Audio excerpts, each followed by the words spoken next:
Good morning, everyone. We're back at the shop. We've got a 350 here that we're going to bore.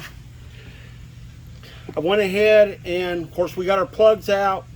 I went ahead and I chamfered and deburred around those plugs so we can drive those plugs in and restake them. But I'm fixing to set this up.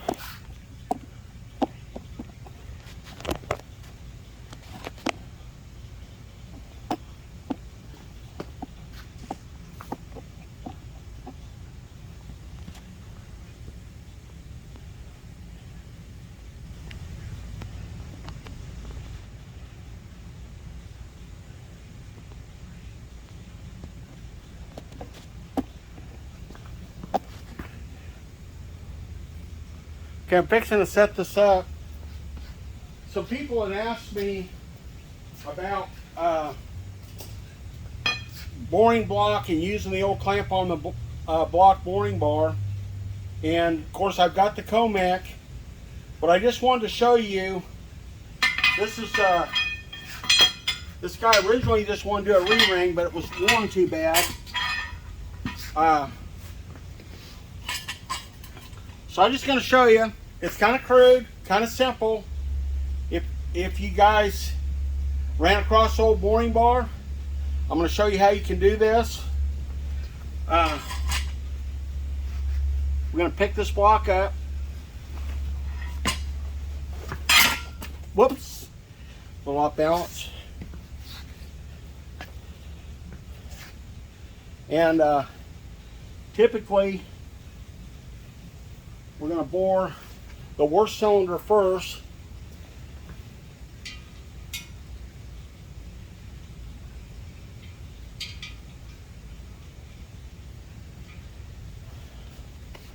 Try to get underneath the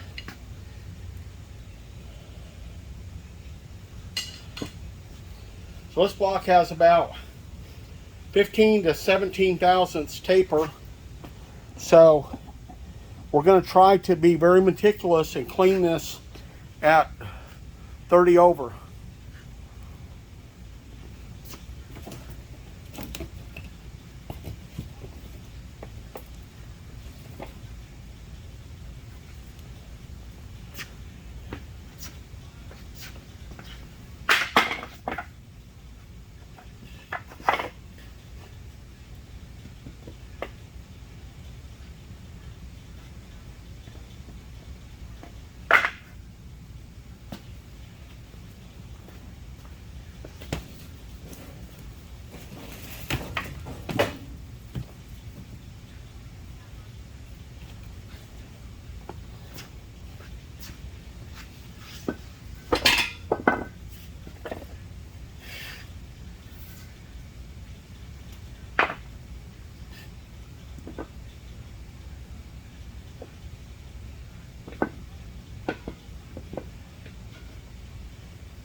Okay, see I got my combinations of blocks, got fairly level.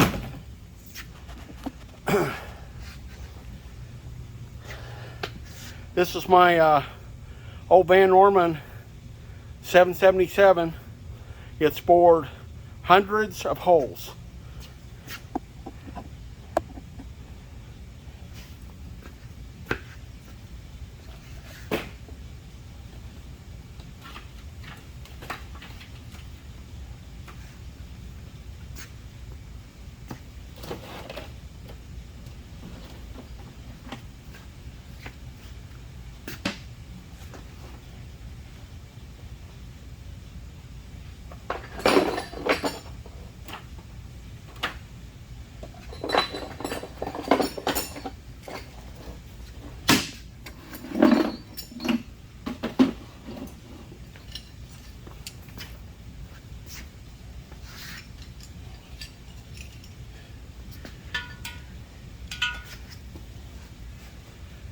It's got an anchor pin, goes through the mains.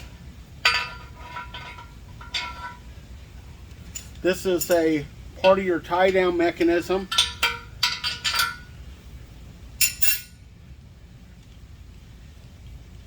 Or anchor. Anchor is the appropriate word. That's what it's going to do. It's going to anchor this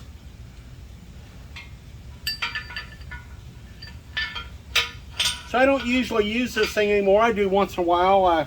Sometimes when I put a sleeve in, I use this block.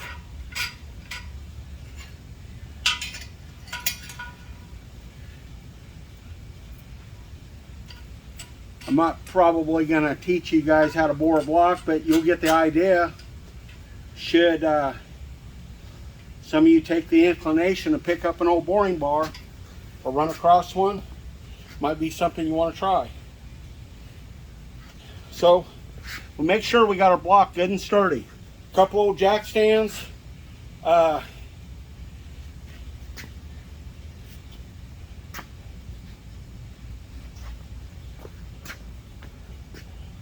Blocks of wood gives you a sturdy platform. I'm looking for where my anchor is.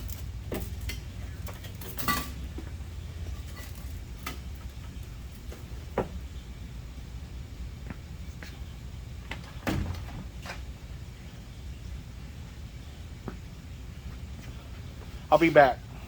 Okay, I had to change and put these on there. Those are called cat's paws. On other boring bars like Rottler, Quickway, they can call them centering fingers. On Van Norman, they're called cat's paws. As you can see here, they got a myriad of sizes. I didn't have any on there because the last thing I bored was a 1500 British Leyland for a Metropolitan Ash. So it's got a little chart here. Tells you what side to use. 3970 to 4490.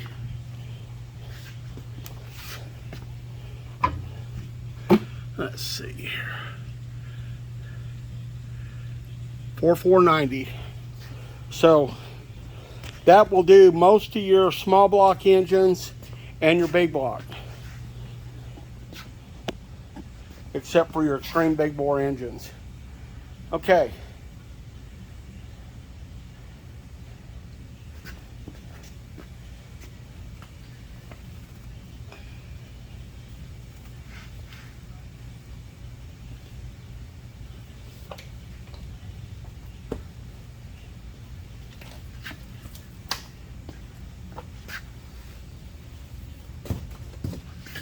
I'm going to roll my cord back up.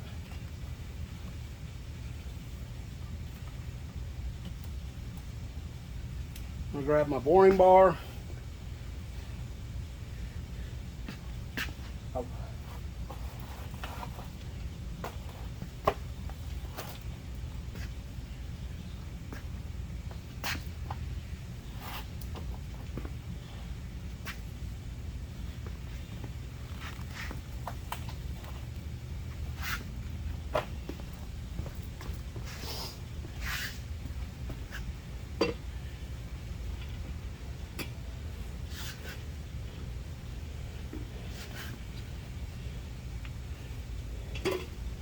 Okay, I'm going to center it up. We don't want to bump our anchor,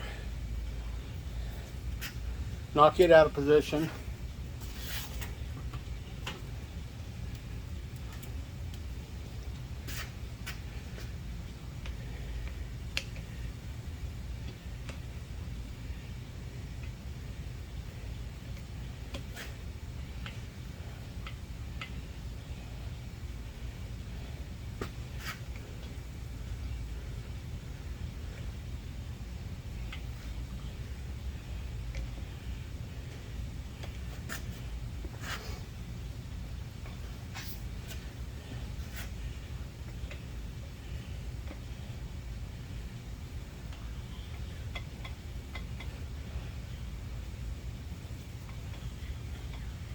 Yep.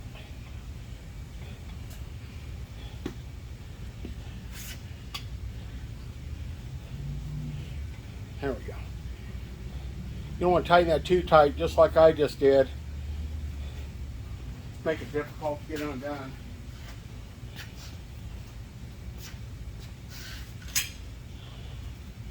Okay, this is our lockdown assembly.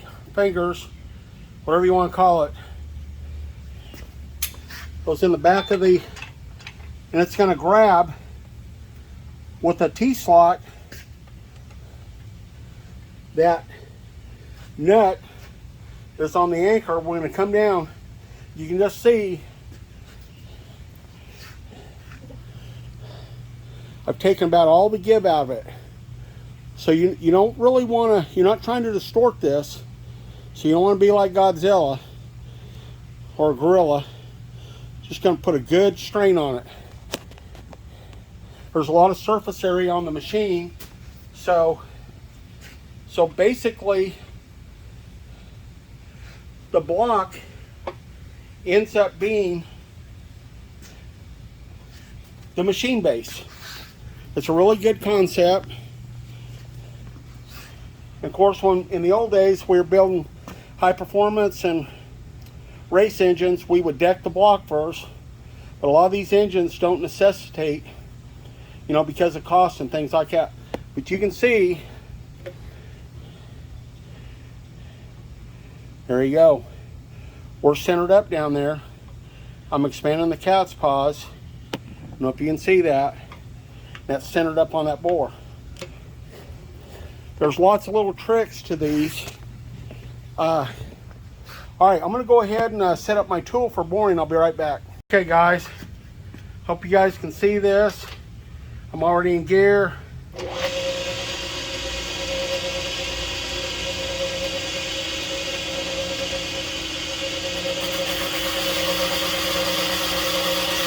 We're gonna listen. Hopefully we're gonna clean up all the way around. We've got a lot of wear in this block and it's egg shaped. You can hear it's barely cutting. That's where we're going through the air. There. Exactly. You can hit air where we have wear and you'll hear that interrupted cut.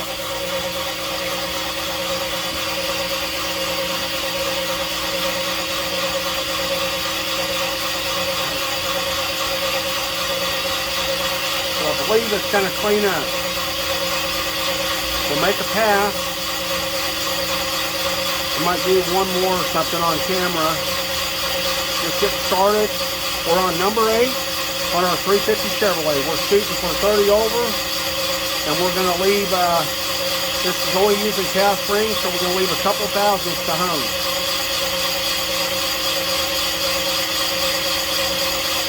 Now when we get close, this is the only boring bar you can do this with. You can't do it on a quick way and under boring bars, but on a Van Norman you can.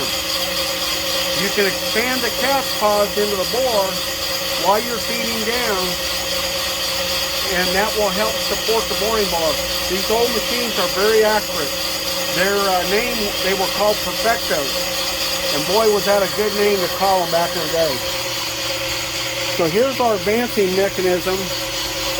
You can see our cast paw is almost below the deck surface.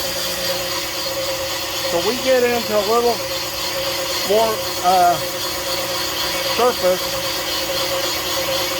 Want to make sure we're into a good board, clean surface, and we're going to expand this. We're going to come over here. We're just, you notice I'm taking my fingertips. I'm not forcing this.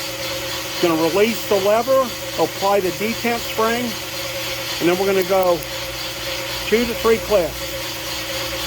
See, it really doesn't want to go one more. You can let it go a little bit.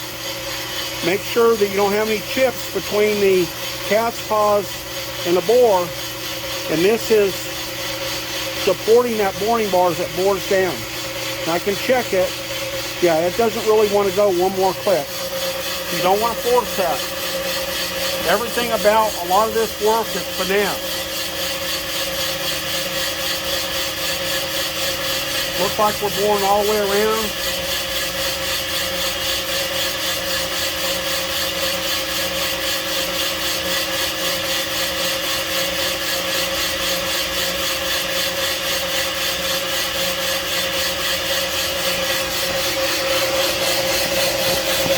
You can see we're getting close to the bottom. We're probably about 3/4 of an inch from the bottom.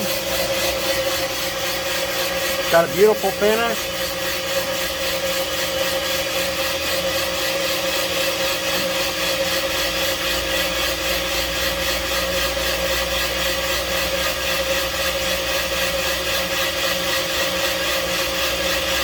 You'll hear an interrupted cut as that goes through the block in the bottom, because it's not casted perfect. So you're going to hear a little unevenness. That's perfectly normal.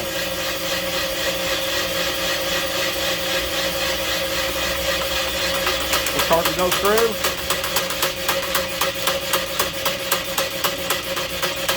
Those are perfectly normal sounds.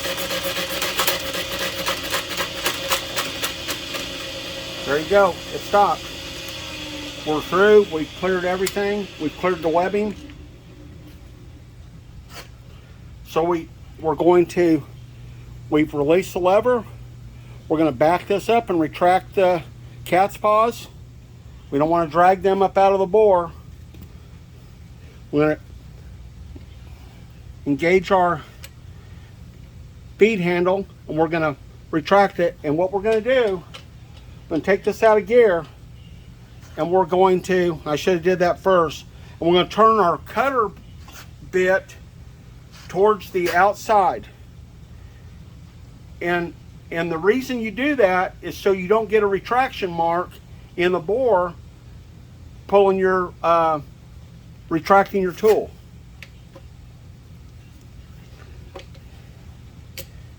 There you go.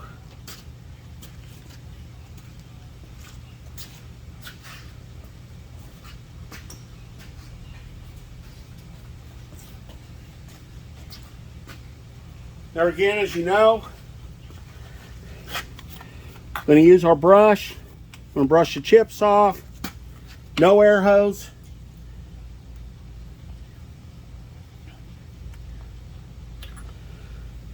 I'm going to take my finger. I'm going to go in there and kind of, you can see there, kind of wipe that bore, get those chips off so we can mic this. We're going to use a snap gauge.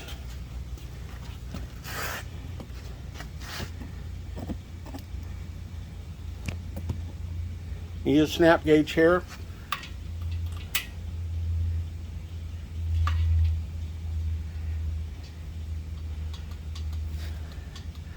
If you can see that, I'm going to push it through one time only.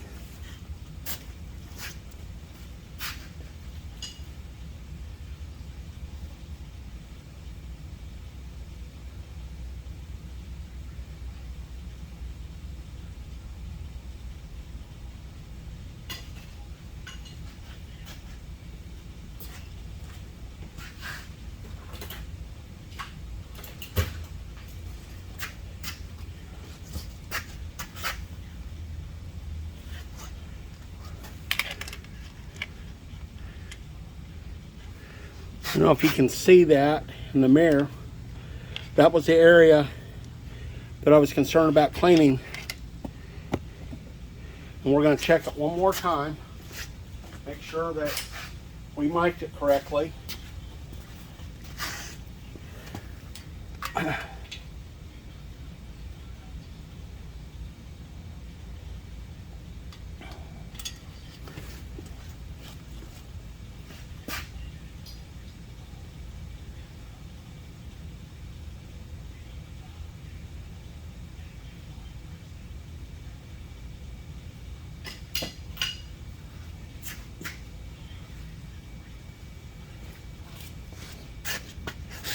I'll be back. Okay, we're about 2.5 thousandths from final size. A lot of times I like to 2-pass bore. This block's worn so bad, if it'll clean up in 1 pass. So when we rotate this, we don't want to tighten our lockdown mechanism in the block. It's already finger tight. So what we want to do is we want to go counterclockwise. So we're going to turn this, we're going to leave it flat with the deck. See how that went? That's ideal. That's what we usually want. It don't always work that way. We want to slide this forward. You can see that we're overhanging the bore here. We don't want that. We want to pull that back like we did on the first cylinder. We're going to center the anchor up in the bore, approximately. Okay. We're going to slide our machine back there. We're going to watch our bore. As soon as we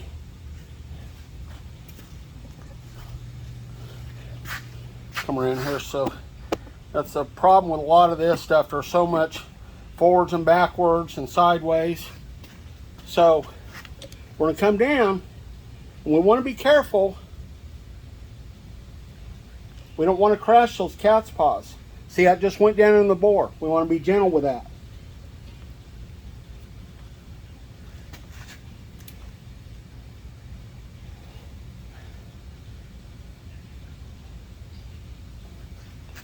We're tight.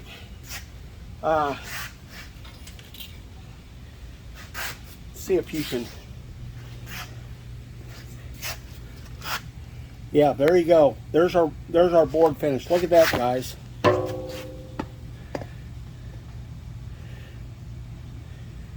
There's our board finish.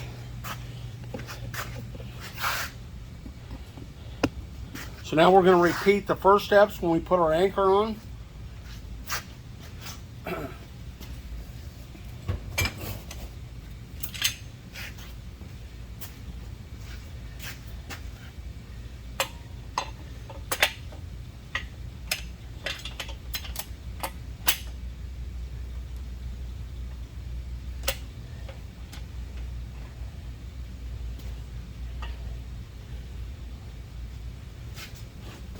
There again, not to over tighten it.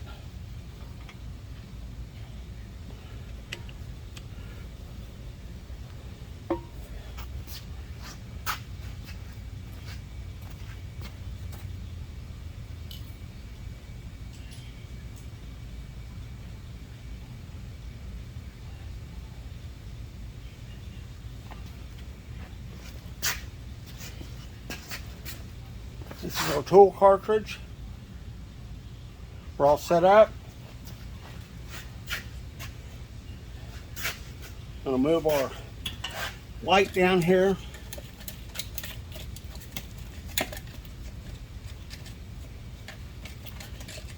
And get it out of there. I'll take that out off camera.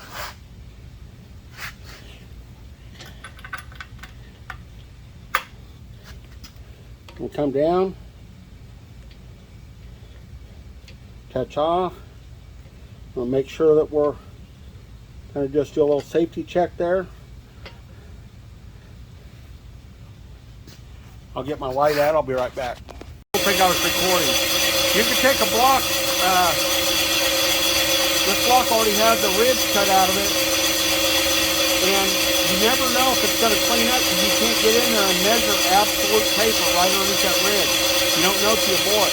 These guys cut the ridge out. Be careful with the ridge reamer, as the ridge reamer can take out more metal out of the block than you can when you bore it and hone it. You can end up having a bore that's less than attractive, especially if you got down in the ring travel. You can take a block that would have cleaned at 20 or 30, and you have to go 40 because of the ridge reamer. So don't be causing road rash in your cylinder. The machinist doesn't like it. Thanks for watching. Another thing, when you have your blocks, make sure the blocks don't protrude into the cylinder area so that your boring bar comes around and smacks the block. In this particular case, they're down below it, but it's something you always want to watch. It's nice if you have a regular stand, but I bored hundreds of holes, thousands of holes using this, and this has probably been the most, probably since time began. This is what guys did back in the day, and a lot of guys still doing it. You can hear it's cutting really nice and even. Sounds super good.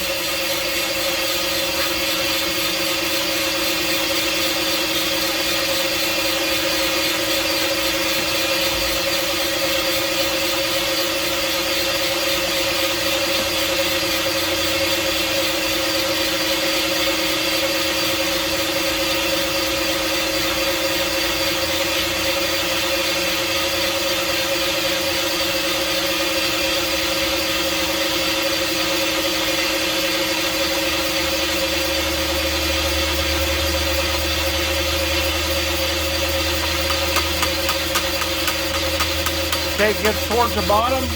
You want to be ready to kill the power if you need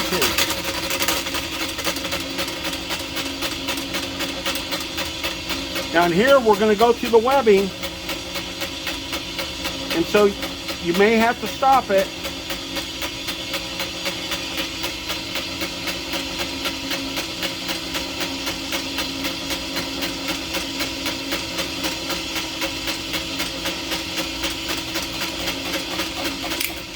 Okay, there we go. That's where you want to stop. Take it out of gear.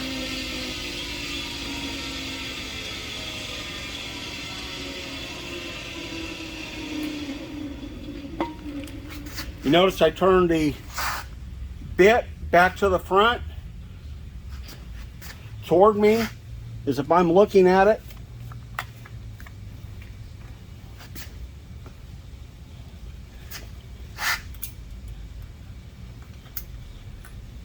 Has a little retraction tool that has a detent in there that grabs that tool and holds it in place.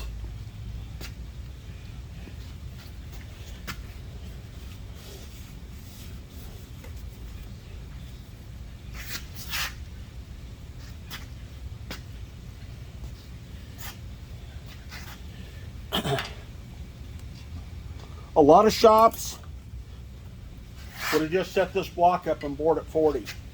You have to be a lot more tedious. Right there, we've got about 2 thousandths. Actually, it's about 1 8/10.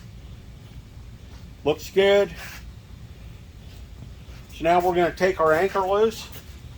This, you're going to see something you hadn't seen.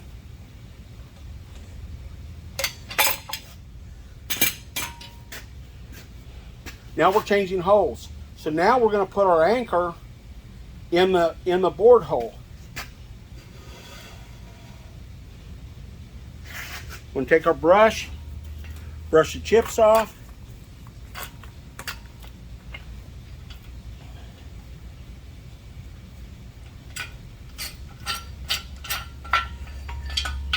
I'm going to slide that down through there like so.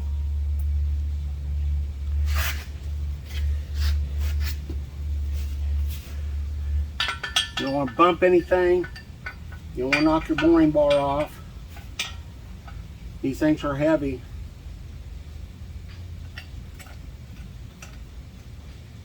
I don't know, probably somewhere around a couple 100 pounds.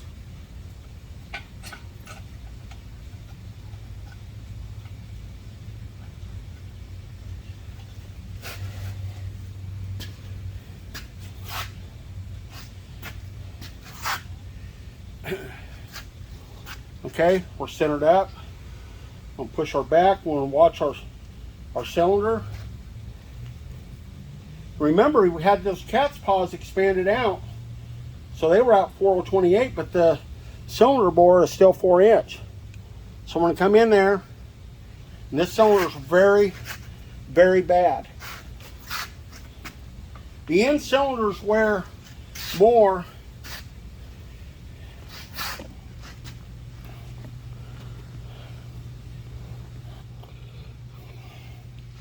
Okay, the end cylinders wear more because when the water is going in, it's super cooling the end of the cylinders. And you know, and this was the problem with carburetors. Carburetors were putting raw fuel in there and chokes, and they wash the cylinder, they're washing the lube away, and the water is not hot yet, and the engine tends to wear less when it's heated up, wears a lot when it's cold. So, and then of course you got the guys out there, you may have done it yourself, that run without a thermostat, different things like that. I recommend not doing that. But that water's coming around that cylinder. That water's coming around that cylinder and going around there, around the end cylinders. And that's, if you ever notice, when you have blocks that have a lot of wear on the end cylinders, that's exactly why. It's that water's coming in and it's It's just not heating up. And anyways, so that's why, like, manufacturers, they went to where they got temperatures up over 200 degrees, 205, 210, and hotter in some cases. And they use fuel injection. By doing that, the wear almost went away in a lot of the newer engines. You probably pulled the newer engines apart. You know, I know a lot of people like LS's. I'm not going to get into LS deal, but you look at a lot of those, unless they're burned down, have had very poor care, they're not worn bad. You look at some of the Hondas and Toyotas, a lot of those don't have bad wear. And it's attributed because of fuel injection, the parts, low drag piston rings, everything works better. All right, guys, I'll be back. Okay, see if I can give you a close-up.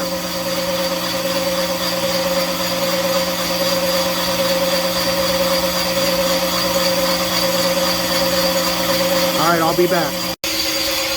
Okay, we're going to recenter as soon as our cast paws get below the deck. We're going to start slowly advancing them. Let it move a little bit. Let it feed a little bit. 1, 2, 3. There you go. That's got a spring in there. That's putting just a little tension on those cast paws.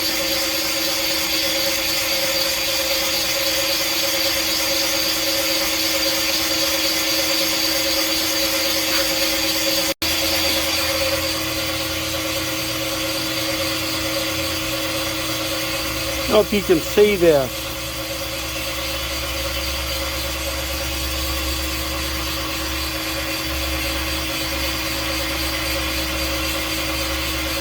This bearing assembly, it's a precision match set of bearings made 2/7 of 1950. I couldn't remember what this boring bar was, but it was, those are one of the original bearings out of the boring bar. I kept it still good. I had to do some repairs on it, and I went ahead and put new bearings in there. But gosh, does that machine tell a story? All the blocks that thing bored since 1950. Isn't that amazing? Isn't it wonderful that the guys, the equipment and machinery that people built back in the day and still working today? There's some of that craftsmanship.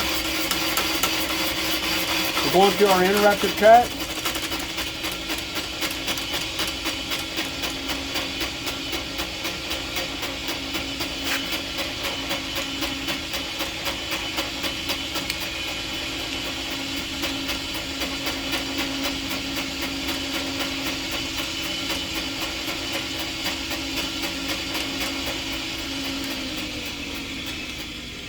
Okay, disengage our feet.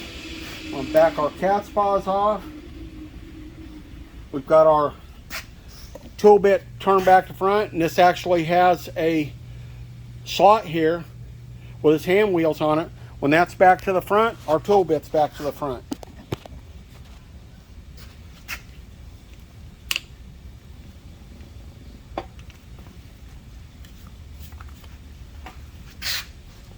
Okay. I'll reset it up on another hole. Check this hole off camera and I'll be back.